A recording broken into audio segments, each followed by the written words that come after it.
everybody, and welcome back to another knitting video. Today we are going to be doing the purl stitch. Now here is a sample of regular knit stitch that I've done, and so I'm going to teach you to do the purl stitch. Now the purl stitch is very simple. It's just a different direction that you knit. So normally you would knit like this.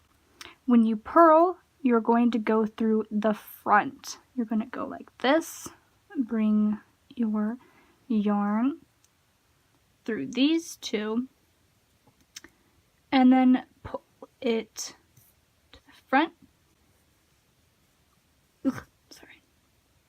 And then bring it off.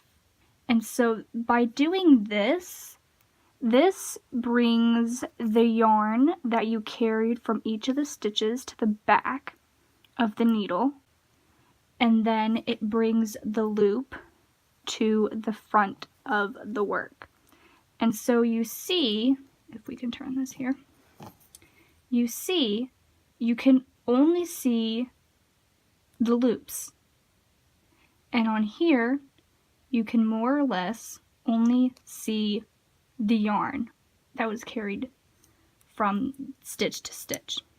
So if we keep working this, my fingers will cooperate, then we will have the purl stitch.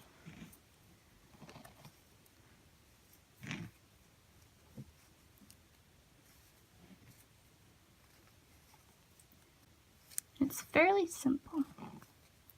This is called the purl stitch, or purling. However, if you keep knitting within knitting in general, not the knit stitch.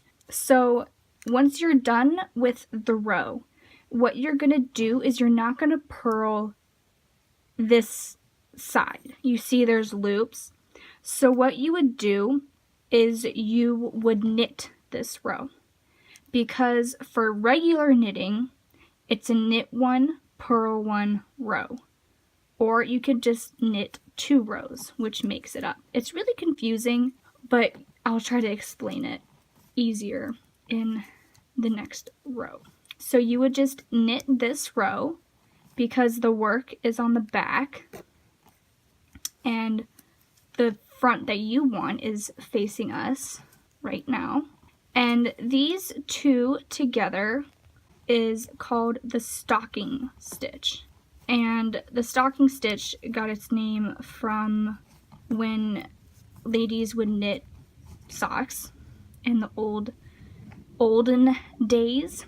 And so this is the stitch that they used because it brought all the yarn to the back, and the more yarn you have on the back, the warmer it is, the tighter the yarn is. And so it just also creates a really pretty front to it. If you wanted to make regular knitting more complicated, you could knit 1 row and then purl 1 row and then knit 1 row and then purl 1 row, and you would get this. However, if you wanted to make socks, for example, you could, well, flat socks, but we can go into that later.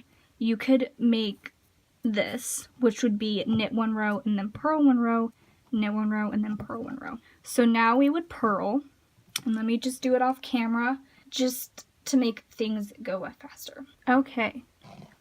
So here we go. You can really see how clean and nice this stitch is.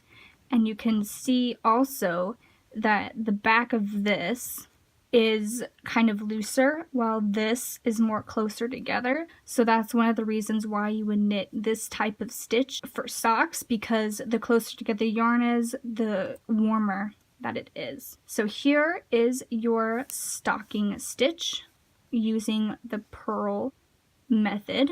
And let me knit 1 more row just to even it out. So here we go.